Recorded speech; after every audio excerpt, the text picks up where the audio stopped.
Yes.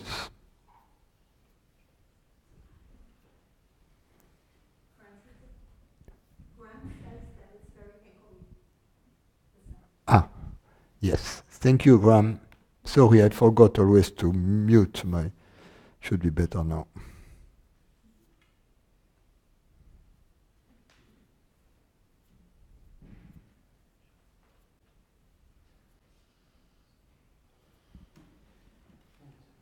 Any questions?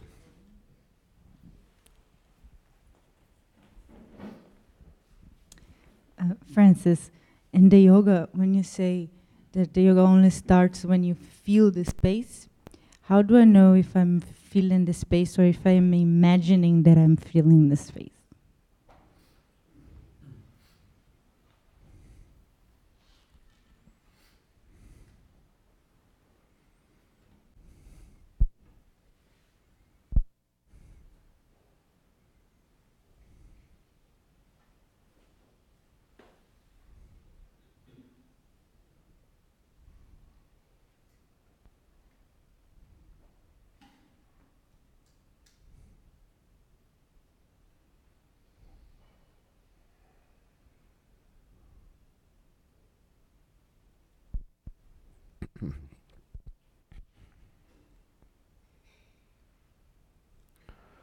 The real answer is when everything you perceive is your body. In other words, when everything you perceive is as intimate to you as your bodily sensations.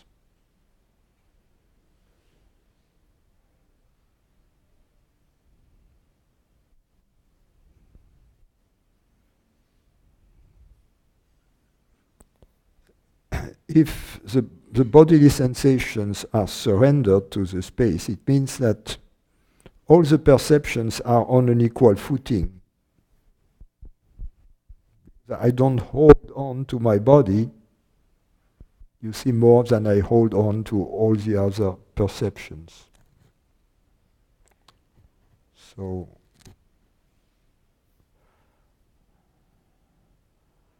but for all practical purposes, you don't need to know. All you need to do is to try to follow the instructions. You see, you don't need to know. But I've tried still to answer your question. Thank you.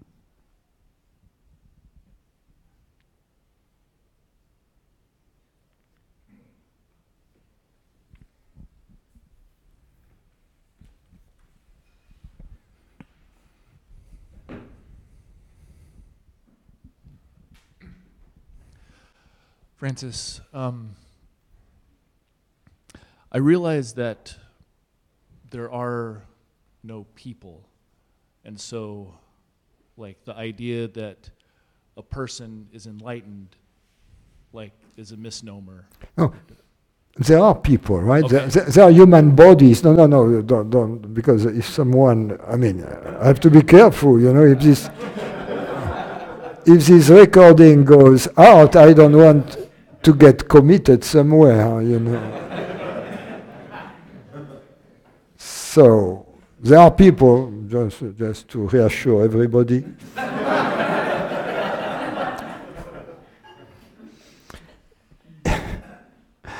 Is that there is not in a personal consciousness, a separate consciousness attached to those people. Okay. So the idea of, like, an enlightened person. Now, I've heard that that idea doesn't hold water. Is that true? Yes, because if the idea of a separate consciousness doesn't hold water, a fortiori the idea of an enlightened separate consciousness doesn't hold water. Right? Right. Now,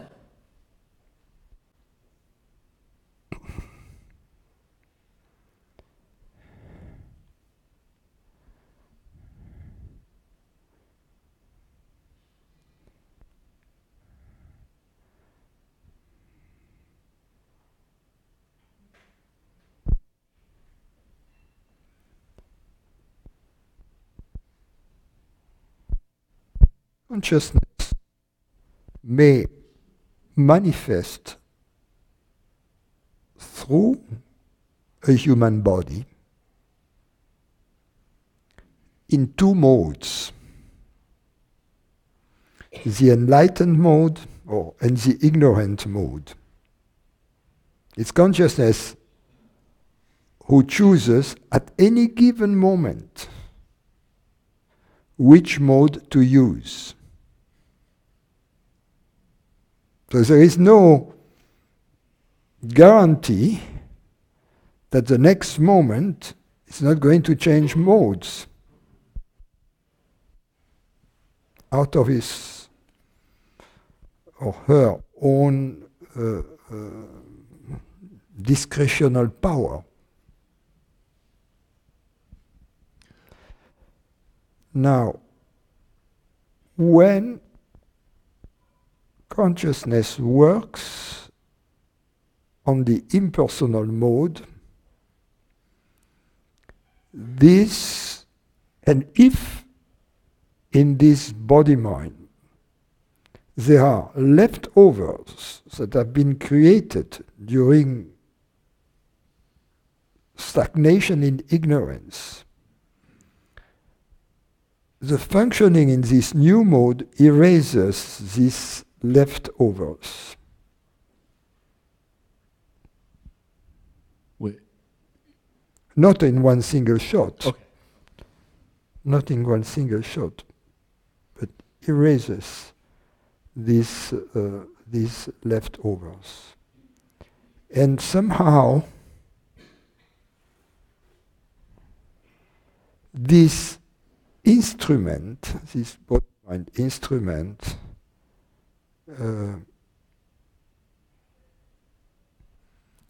tends to be a preferred instrument for consciousness to work in the impersonal mode.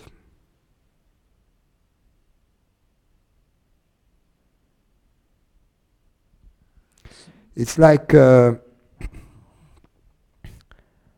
guess if you have a lot of houses, but some are very dirty and others are very clean, you tend to use more the ones that are clean, for what it's worth, right? Because I have no logical explanation, so I made up this explanation for the children, you know. But experientially, yes.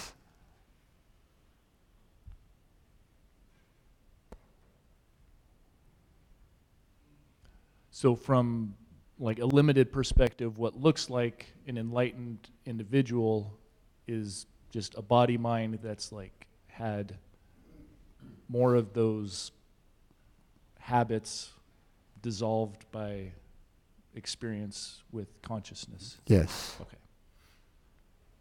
Thank you.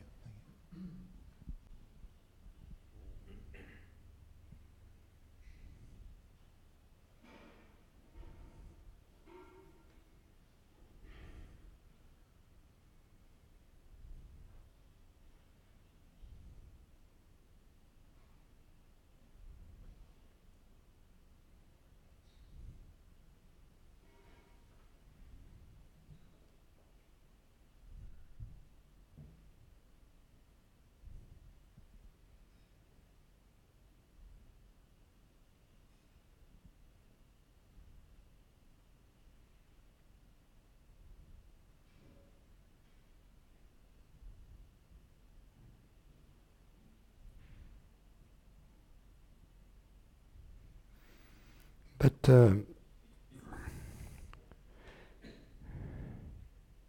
it's important not to always understand the absolute freedom of consciousness to manifest in the most surprising ways.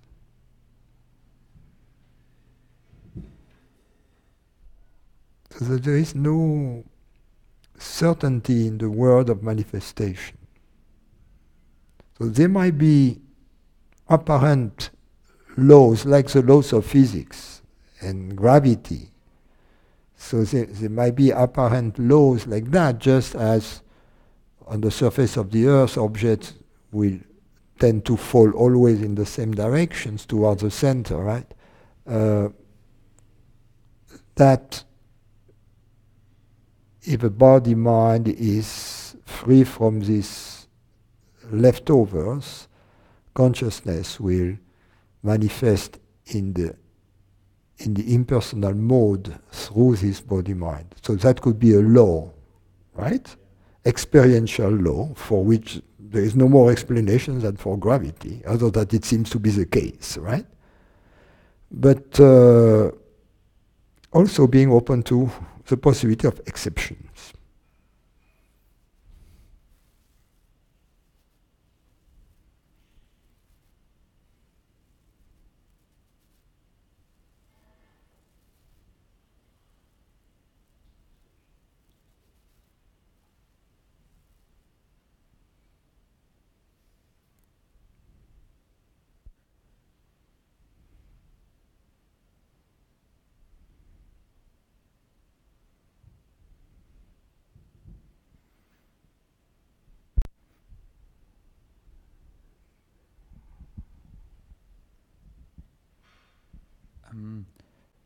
If I'm open to the possibility to be the infinite self, is I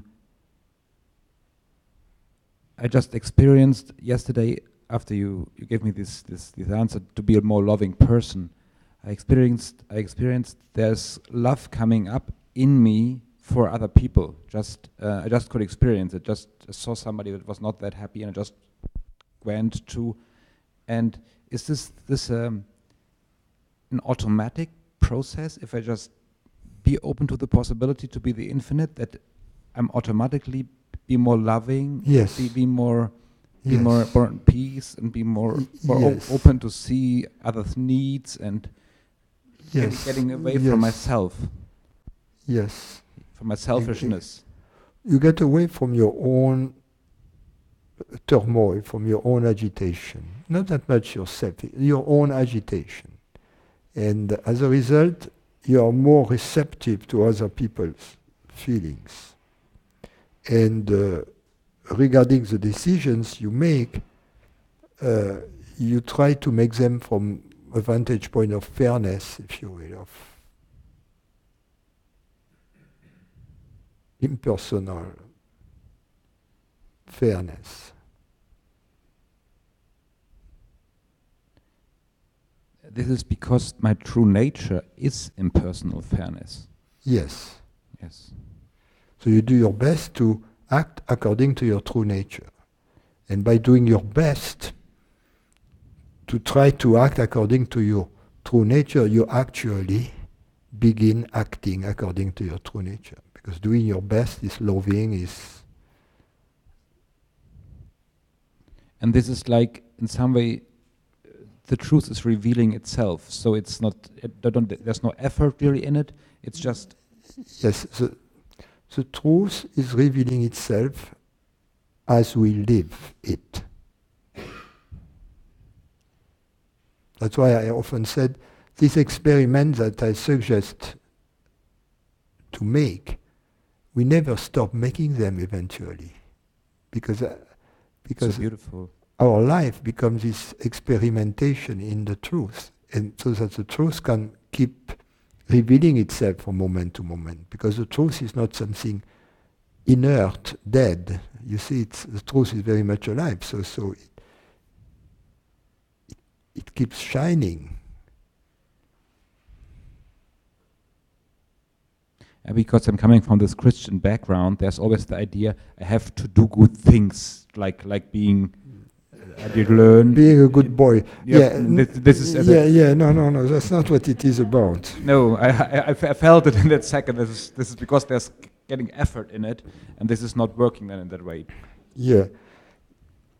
We are a good boy or a good girl to the extent that we love the truth, that we honor the truth.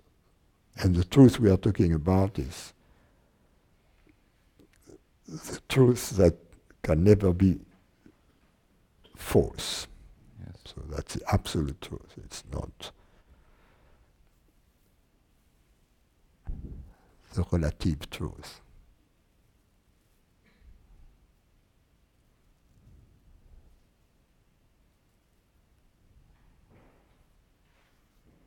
I can see that there is a change away from this getting a nice relationship or whatever, that it's much more attractive. Am I? No, I'm not using the microphone. No, go ahead. And that's much more attractive to be to have love for other persons, to be. It just came from yesterday to today. It's just changing that, but it's much more attractive just to be helpful, peaceful, friendly, loving. Yeah. And this is. And in addition, in your case, it's your natural propensity. So you shouldn't feel any effort because you're naturally a good boy. So you don't have to try to be a good boy. Yes. Yes.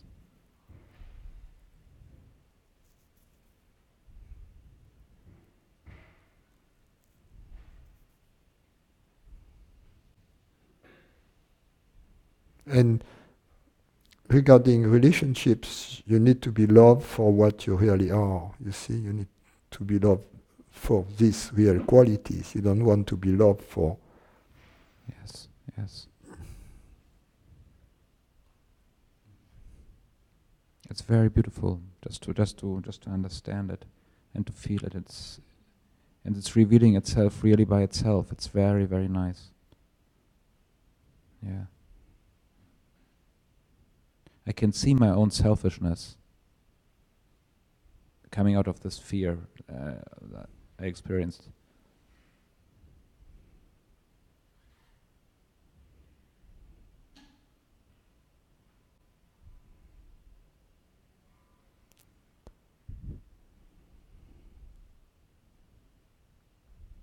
Thank you.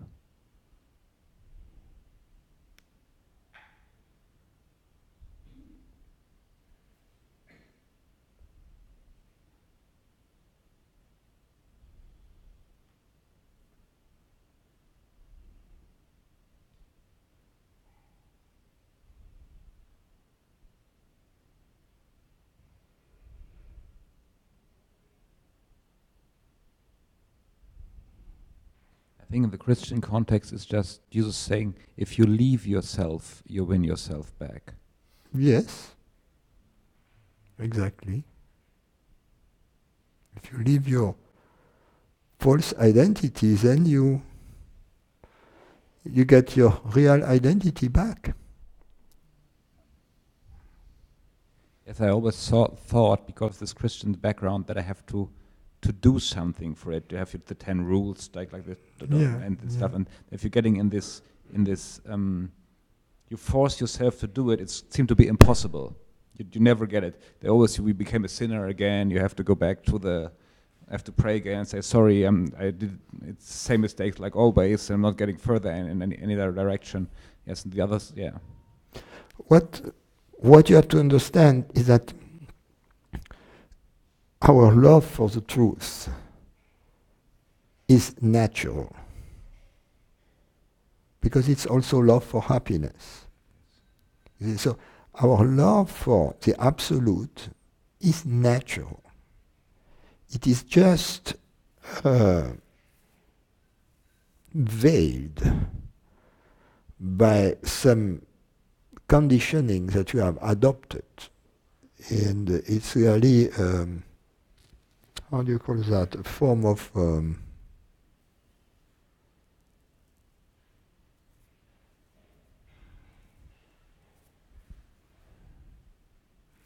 corruption, or I don't find the real word, but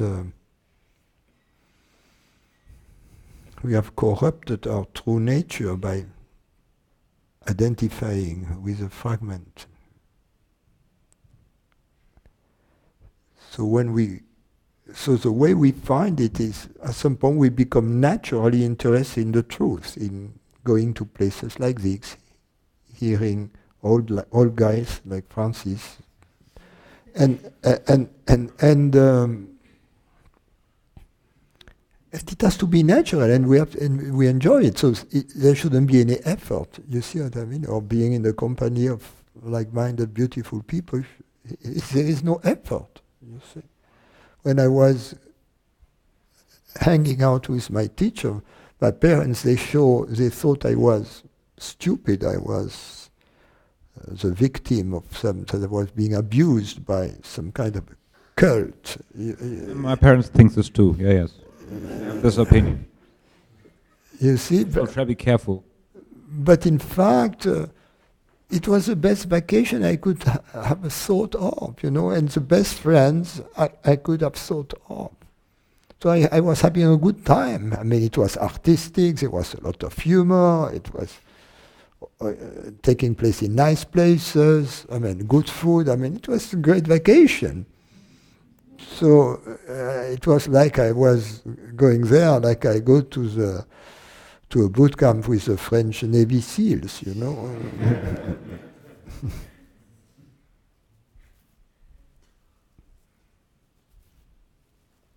Yeah, but I can also see it, for example, with my parents, that they do what they do out of love. They don't want to hurt me in that way. They just do it because they think they might be.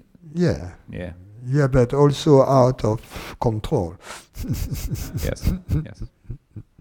Yeah, you are still 13 years old at the most for your parents. My mom was, even when I was way past my 60s, I was still 13-year-old at the most for my mom. And sometimes I was more like 5.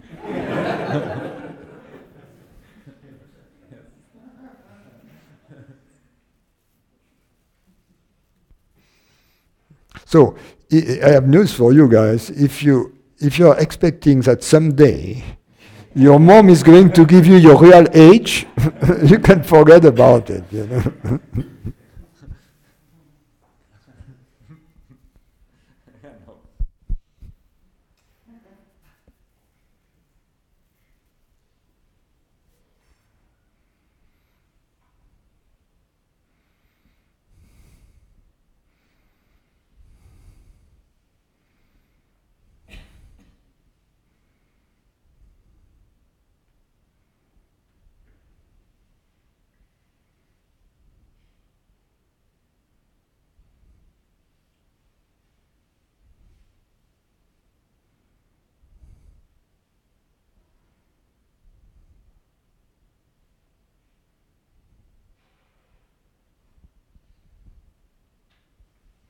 But what moms are good, at least for boys, what they are good at is assessing a relationship.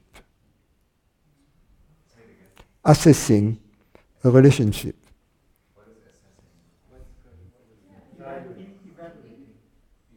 Evaluating.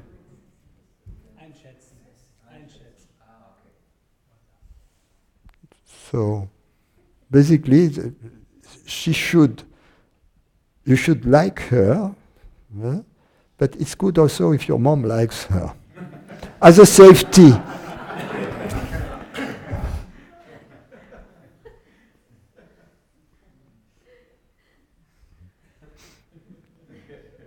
And I guess for the girl that the bar is quite high to jump.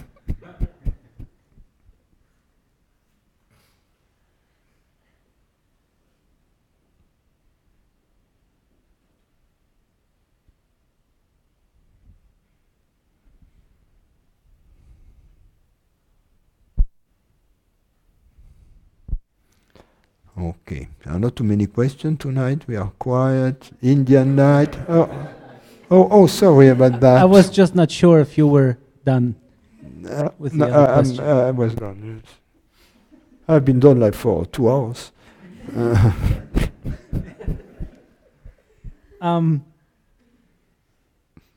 I remember you once said that being relieved from ignorance, or it's sometimes like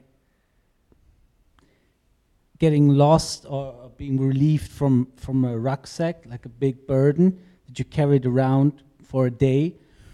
So that when in the evening you can take it off, it's you think you call it like an instant samadhi, Yeah.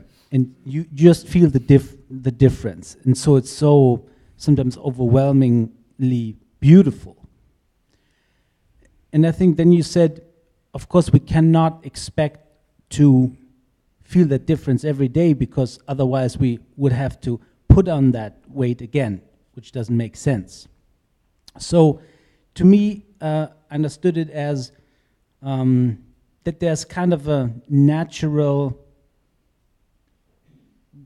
kind of just getting used to the liberation. So it doesn't not necessarily feel every day like, oh, again, those 20 kilos, not again instant samadhi, but it's more like, it's hard to explain, but like if a light ease, no problems. Yes, peace, inner peace. Yes. That's what I call inner peace.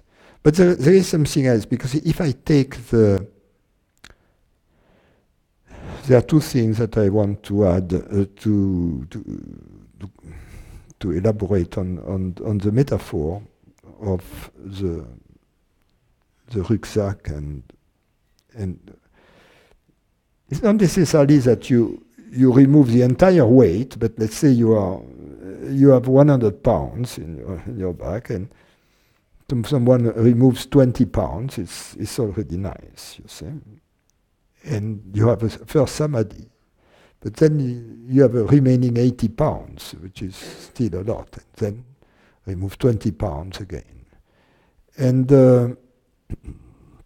at some point you still have 30 pounds, but you can begin to run, you see. But so it's nice. But then, so the point I'm making is this incremental removal, and every time through a glimpse some weight is removed, you have either a big samadhi if the weight is big, a mini samadhi if you remove only a few ounces.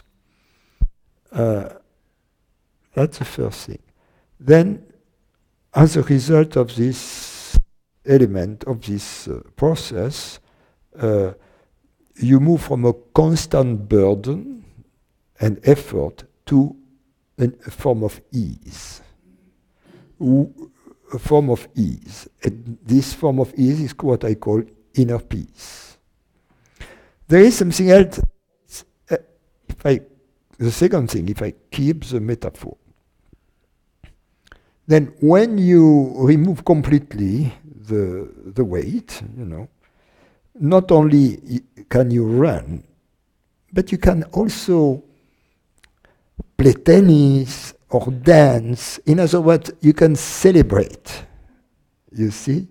And then so there is this aspect of the liberation that the body becomes a tool for celebration. You see? The body and the mind also. What you think becomes more celebratory. It becomes interesting. It becomes... So you use the body-mind becomes a tool for celebration. Of course, it's not that it happens at once. It begins already through the process through this incremental process of liberation. Yeah. But we evolve to peace and celebration. So peace is an element which is constant, but celebration is more dynamic. You see what I mean? It's more, so we connect with joy, but it's a very different joy from the joy we were experiencing during these moments of relief. You see? Because the moments of relief, when the relief was over, then there was a remaining burden. So, whereas here, when the celebration is over, that which remains is peace, is satisfaction. You don't need anything. You see what I mean? So it's very different as a situation. That you go back to peace, and from peace to joy. and from joy to peace. Instead of going from a state of happiness to a state of depression.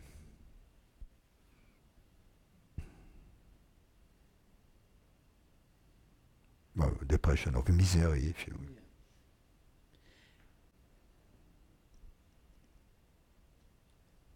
I think this connects with that was the second part that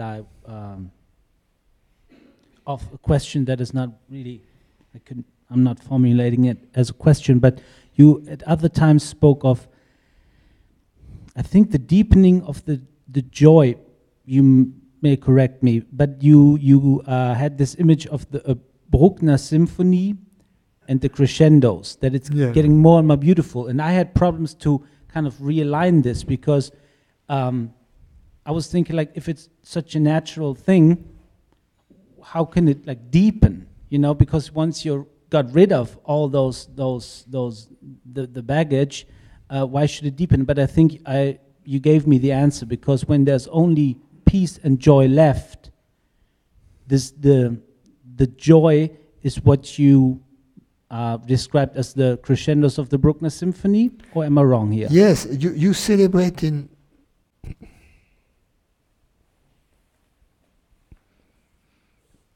all kinds of different ways.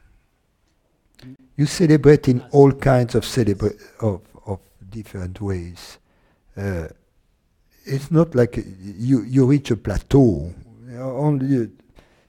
It's otherwise this element of interest, it would mean, has disappeared.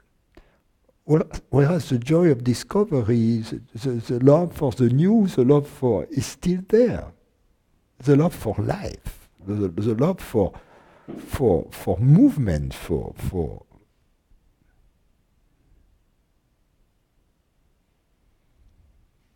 it's not like, oh, I'm working right now.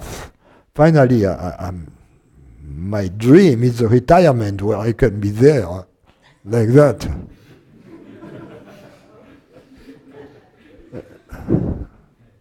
I mean, do you want to have an AVC? No, a stroke?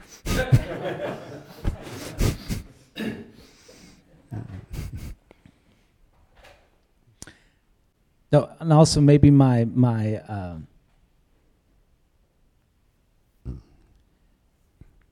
what I expected the Bruckner symphony to be was maybe a little bit limited, because it comes in many different ways. The other day I was watching a sunset with Rob. I mean, we were both just looking and marveling at the beauty of the landscape and the sunset. I think we were both just in complete awe. And so at that moment I was reminded of you talking about the Bruckner symphony, because that was something, it didn't seem to come, it was nothing that, I could have never produced that as a person. That was so clear to me, it was just, I was just so grateful that I could witness that. Where at other times, it's much more, for example, I was playing some music today with Will. It had this ease and joy, but it didn't, it was not that majestic at first sight, which didn't make it any less beautiful. Exactly. Yeah.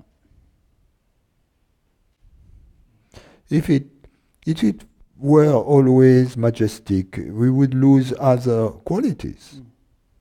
So it's good that there are many items on the menu, and that we don't get the same menu every day, right? Sometimes there is humor, sometimes there is beauty, sometimes there is love, sometimes there is intelligence, sometimes there is sweet sadness, etc. Sometimes it rains, sometimes it's sunny. Apparently tomorrow we have rain. Tomorrow a Shropshire experience.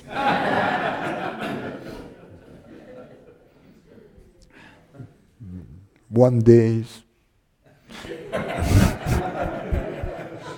it's not too bad.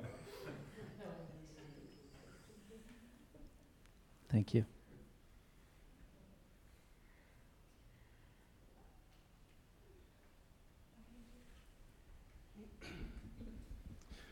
I'm going to go back to the first question, just trying to get some clarity for my experience or your experience or what he was saying. Were you saying that you, as a personality clears, that you become enlightened? Is that the view? Is that?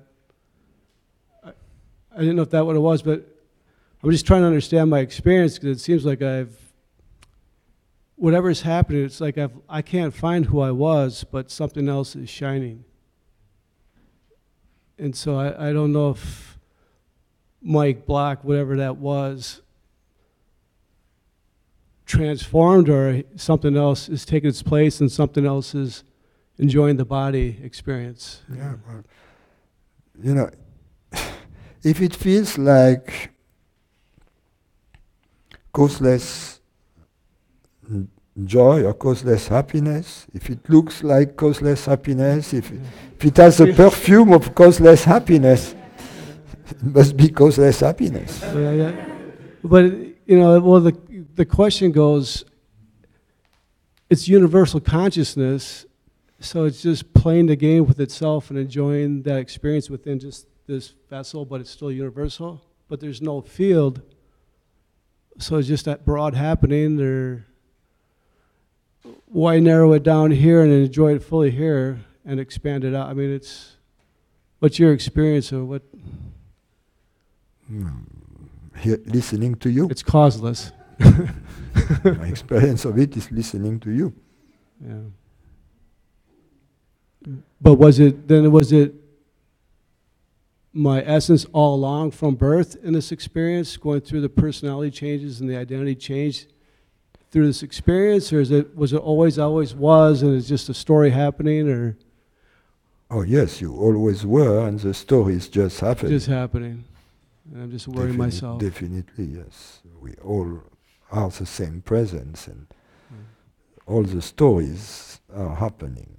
Yeah. And so my mind, as it's shining, the consciousness is shining, but still everybody has their own personal experience of it as they do it, but it's still a collective. Or is it not to be? I mean, We as consciousness experience simultaneously all this variety of experiences. Just the infinite possibility of and joy. We choose to do that. Okay.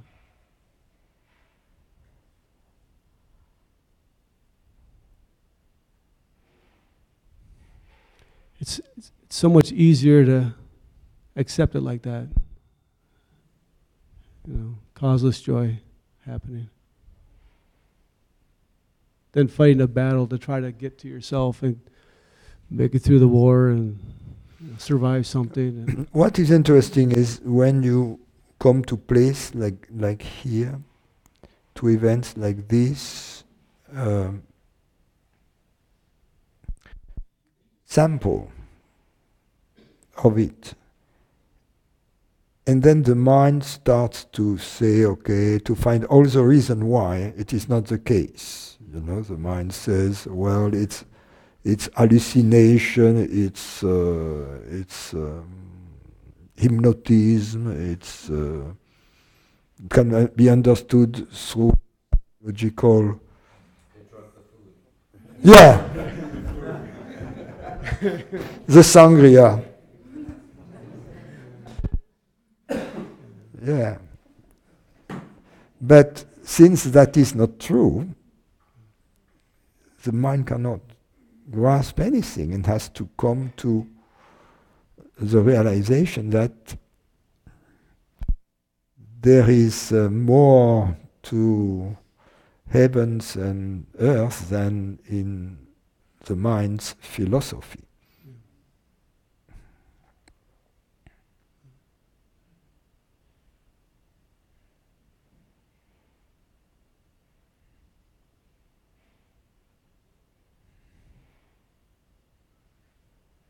Thank you.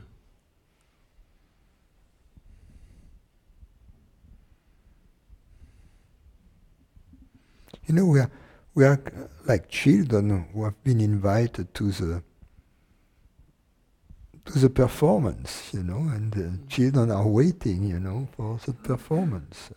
Yeah, I was reading, this isn't a, but anyway, I was reading your book a little bit this morning, and I just got this feeling that it's whatever, but it's like being in the desert, being lost for years and years, orphaned, and you hear you have a long lost relative somewhere, right? And then you go to visit him, you find out he's royalty on a hill, right? And then he reminds you who you are. And it's this beautiful space. So thank you.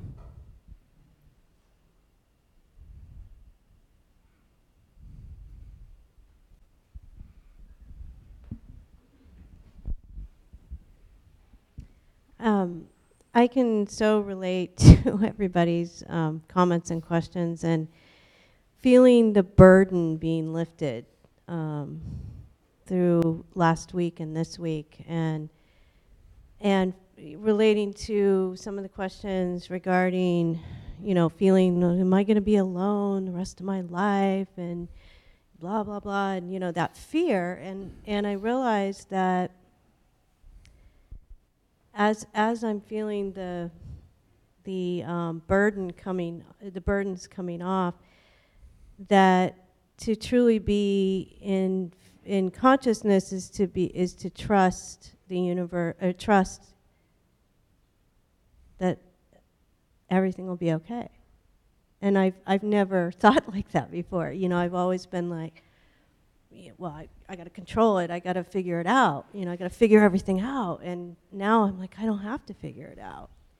And that's, and I'm blown away, just blown away. And also, because I like acting, the way I can relate to this is that, like, we're characters in this movie, and somebody's going, guess what, that's not you got involved in the character, and it's like, oh my God, really? I had forgotten. Yeah. And then in the yoga today, I had an experience where inwardly I'm laughing, like, wow, I was really identified with this character. Like, whoa,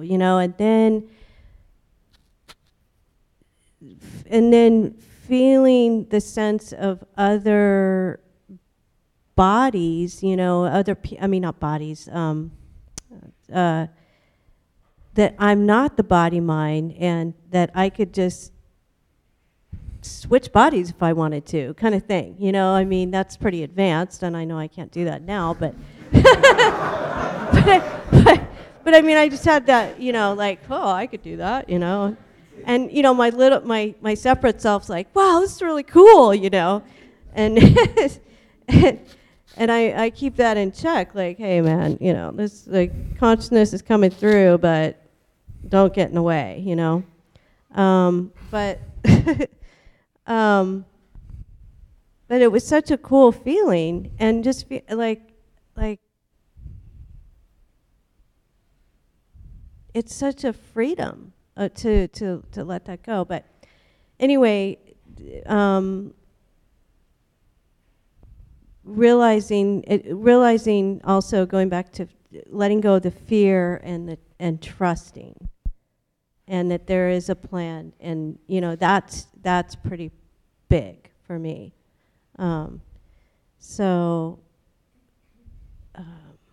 And I did have another question, but I still can't figure out how to ask it, so I'll ask it another time. Thank you. You said something about loneliness, and there is something to say about it.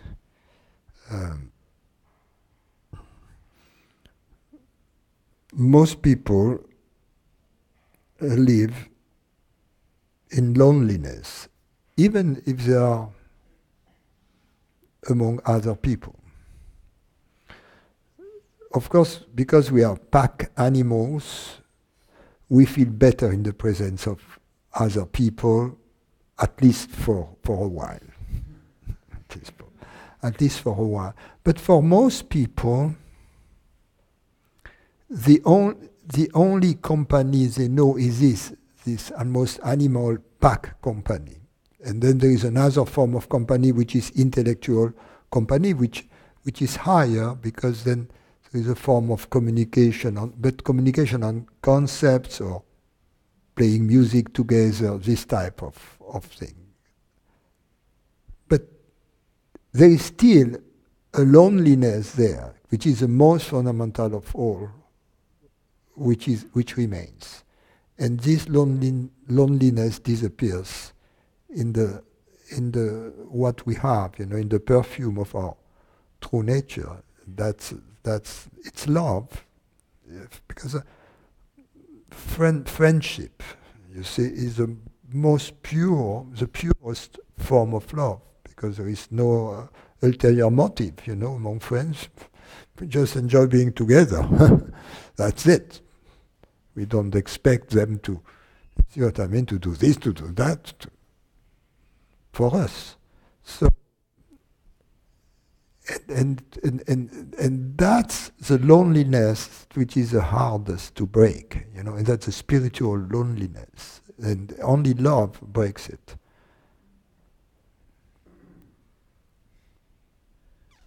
Regarding acting,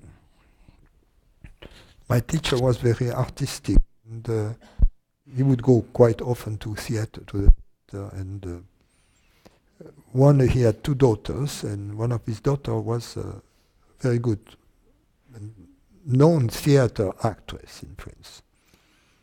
And he used to say 2 things about stage, being on stage. One is that there are 2 kinds of stage. There is one when you have to perform. There is one which comes from ignorance, and this one is bad, because it inhibits the performance. But there is another one which comes out of respect for the work you are transmitting, if you will. You are a transmitter of the work, and this stage fright, as soon as the action begins, leaves you, and it was there just to gather your energy before, and optimize your performance. You can see that also in tennis, when the great champions, when they play a decisive point, a very important point, if you have psychological issues, instead of giving 100%, you are going to give 60% in this moment because you are afraid. Champions, they give 120% in these moments, and that's what makes the difference. The other thing, which relates to the yoga we do, and is what is called presence. We say this actor has presence on stage.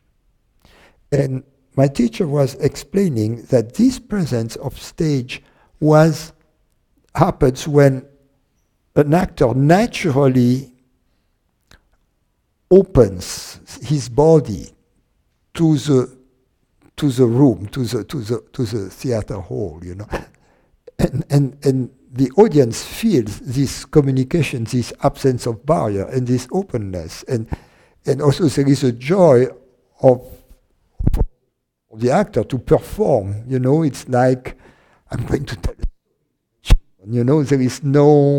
There is this communication with the audience, which is one of friendship, in fact. He was saying in particular that he had observed that Maria Callas, that was one of her main quality. I never seen her on stage, but he had. And that when she would enter, she would fill up the entire room with her presence. So, and that many actors, they try to acquire presence using gimmicks, like long pauses, long silences. You see? But then, if it comes from the wrong place, it's either too short or too long. You see, it's never right. And or other gimmick with where they place the gaze, you know, and all kind of tricks. Whereas in fact, it's simply to be naturally open, and then you have this presence. Anyway, just mentioning it to our. I love hearing that, because I heard in the one of the dialogues last week about being transparent, and when I did the skit, I just went into that, and you know, and even though I love acting, I've taken classes, and in the last class I took, my teacher would jump down my throat and try to get me to open up, and I couldn't do it. I had this barrier, and so everything that you're saying is again, it applies to my life, you know, not just acting, but it's opening up and not being guarded and protective and Afraid of yeah. what are they going to think, you know? Who cares? You know, you do your spiel and that's it. And that again, the relief, the fear is starting to go away or to drop away, and I'm like, no, that's a big one. That's good, you know, and the loneliness too. I had an insight today, but completely forgot it. But it was regarding loneliness and just my desire to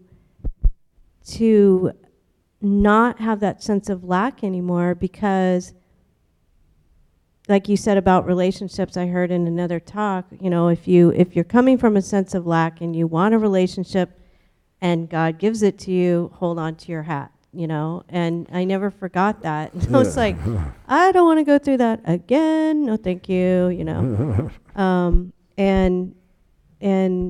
But it got deeper this week, where it was like, I want, you know, I don't want to just get rid of the loneliness, you know, or the sense of lack. I don't gotta get rid of it, you know. It's like, no, I want that fulfillment, you know. I want that love. Like, I connected to it instead of trying to get rid of it, and that's so profound. It's so new. It's like, well, maybe it's ancient, but I mean, you know, it's been there. But I'm like, oh, but it's so new, and I'm like, what is this going to look like? This is exciting,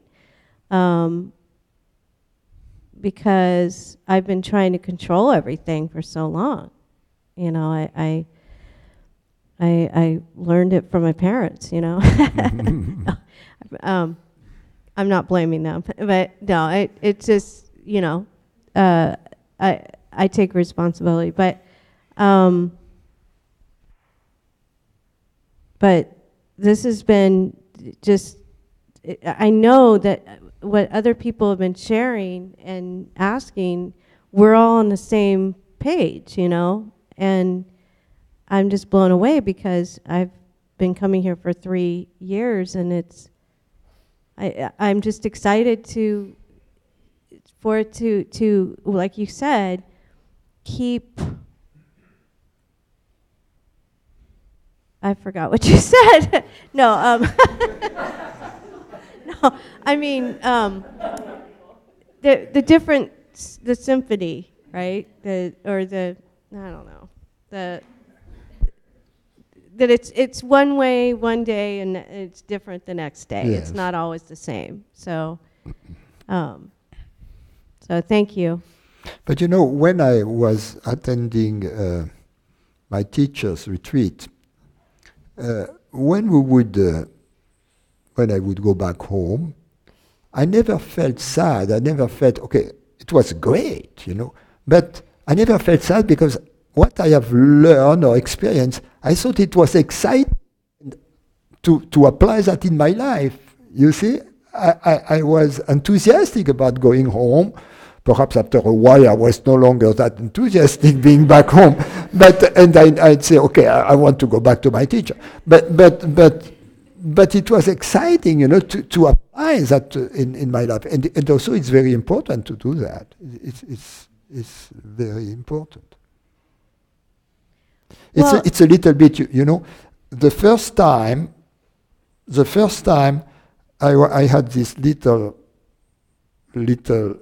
bicycle with the little wheels in the back, the additional, the safe wheels. Training wheels, yes. And one day my dad removed them, and I experienced, being without wheels. And then I went, it was late, and then I went back, I was home, and I was dreaming tomorrow, I'm going to go back and try that again. It was so exciting, And of course, the next day, I don't remember, but I'm quite sure I tried it, and I must have had a few accidents. So there is still a learning curve after you have experienced the causeless joy. You may have a few accidents. I really hope not, because I've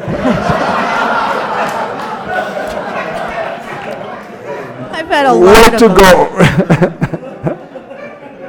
I keep going, I hope this is permanent, Way to go, yeah.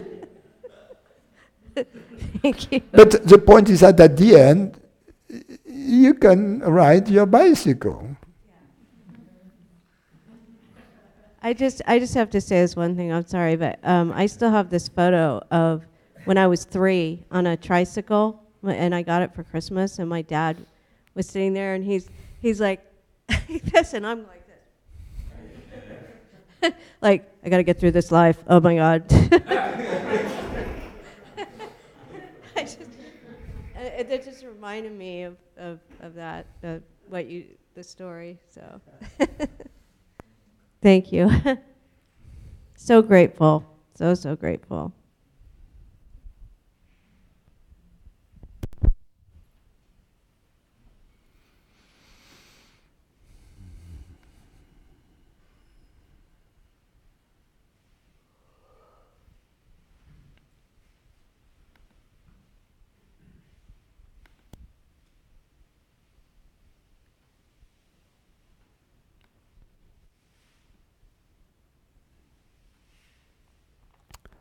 Okay, we have 2 questions. One from Emery.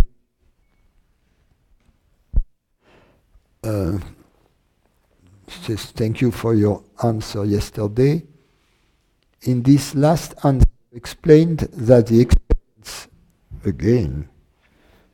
experience of the recognition of our true nature is a living experience which reveals the inherent qualities of consciousness at different intensity levels.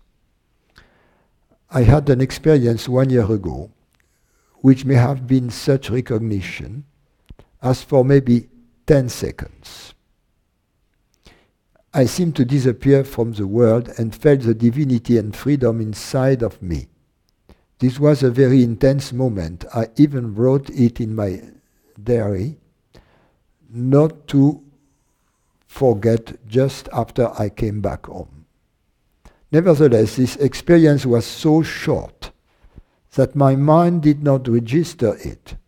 I was still very new to spirituality at this time, and it took place just after reading of The Power of Now for the second time, 1 year after the first time. As I told you in my last question, now my body is never at rest. It is true that I am giving him a hard time as my truth-seek intensifies. However, as my body-mind experienced a lot of tough experiences in its childhood, later bipolarity, the real one, not the modern bipolarity, I have now the lingering thought that my body-mind is stuck somewhere in the process, and that it will not make it without additional help. I'm continuing my search with these doubts, of course, but maybe you will have some additional advice or guidance for me.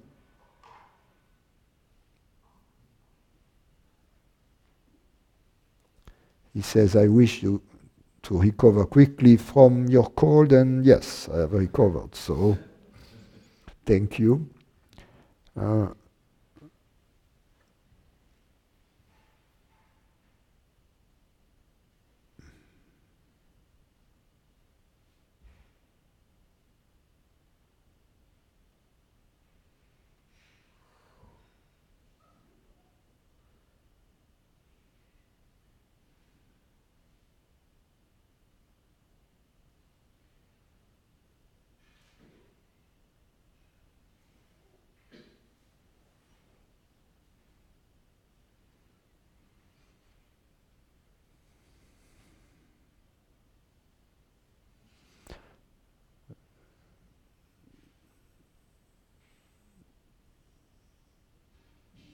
This experience, two things. One, this experience you had, it is important for you to be true to it, true to what it was revealing to you, true to what it has revealed, not to the circumstances, but to that which was essential in it.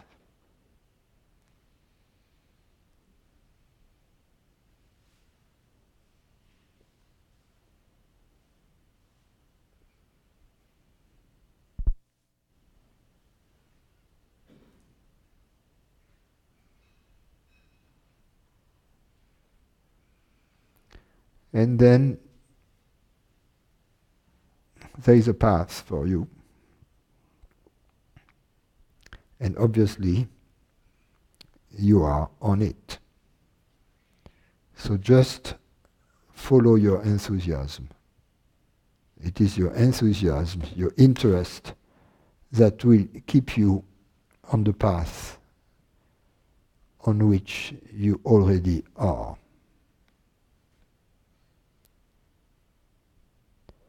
Peter. Oh.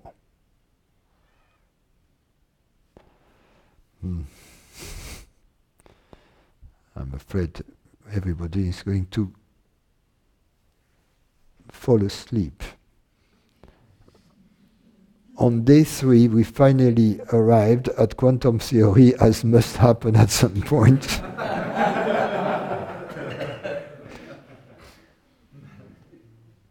I recently read about the concept of decoherence. If I got it right, it would mean that on the microscopic scale, the laws of quantum theory apply. As systems become larger, inevitable interaction with the surroundings takes place. This in turn leads to the effect that the macroscopic system follows the laws of classical physics, not of quantum theory anymore.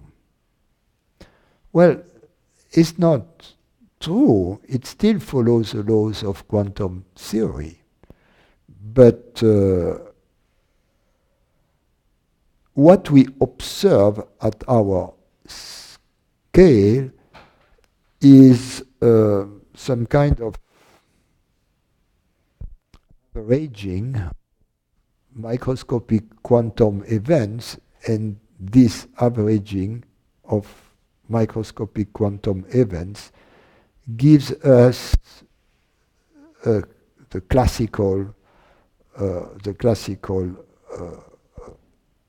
laws of classical physics. But classical physics, the laws of classical physics are obtained when push quantum the limit. So it appears, classical physics appears as a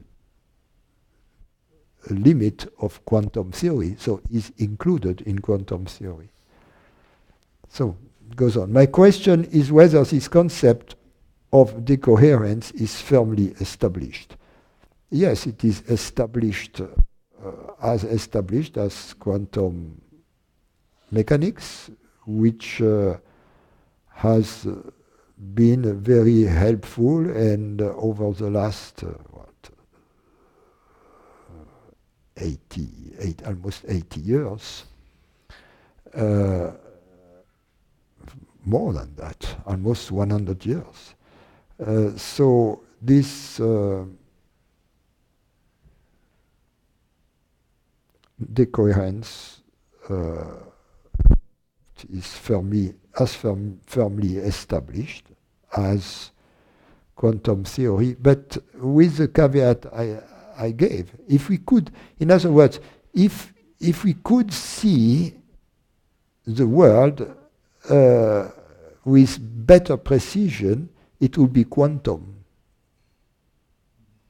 A little bit like if we could see all the molecules in a gas banging against the walls of the gas, we wouldn't see pressure, we would see only collisions of the molecules with the walls of the tank. Okay, so then he goes on. If this is so, then the body, mind, and human brains, etc., are clearly to be treated as macroscopic systems obeying the laws of classical physics at all times. What does this in turn mean for those nice analogies between physics and spiritual philosophies? And I don't see the question. What does this in turn mean? Let's assume for the sake of the argument that the body, mind, brains, etc., have to be treated as macroscopic systems of classical physics at all times. What does that mean in turn for those nice analogies between physics and spiritual philosophy? I would say this. I'm not trying at all. I'm not one who tries to prove anything about the truth of non-duality using physics or quantum physics for that matter. I'm not doing that. But the way I use quantum physics is to show that the world we live in, and which also lives in us, we have inherited from our ancestors a very simplistic view of it that we hold for absolutely true. As case in point, for instance, our views about the nature of time and space, for instance, being independent. And that many, or the view of atomistic realism, according to which the universe is simply a conglomerate of separate realities called atoms. These views proven to be false by modern physics. So, and the universe that the models of modern physics offer to us is a very strange place. It's really far out. And for those who would say that what I say is, they should read a little bit the papers that are produced by contemporary physicists. These assumptions in theoretical physics, these are really far out. So I use that also to kind of immunize people against what I am saying. Because as I say, if what I'm saying first makes sense, and second, doesn't jibe with the view of the world that most people share. However, the view of the world that most people share, unfortunately, don't jibe with the view of the world physicists share. But analogies between physics and spiritual philosophy, I mean, and I don't like to call what I say spiritual philosophy. It's philosophy, pure and simple. So,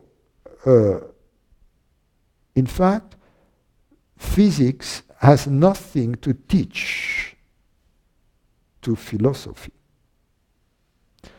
Philosophy, on the other hand, doesn't really have anything to do with physics. But there can be a source of creativity derived from the view of philosophy by opening the box, new ideas, opening the box by questioning the current seemingly well-established models, thinking out of the box of those models. So I think that physics is in a crisis right now, theoretical physics, and I think at some point some Einstein will come up and will open the box in which physics is currently boxed in. Okay. Let's have a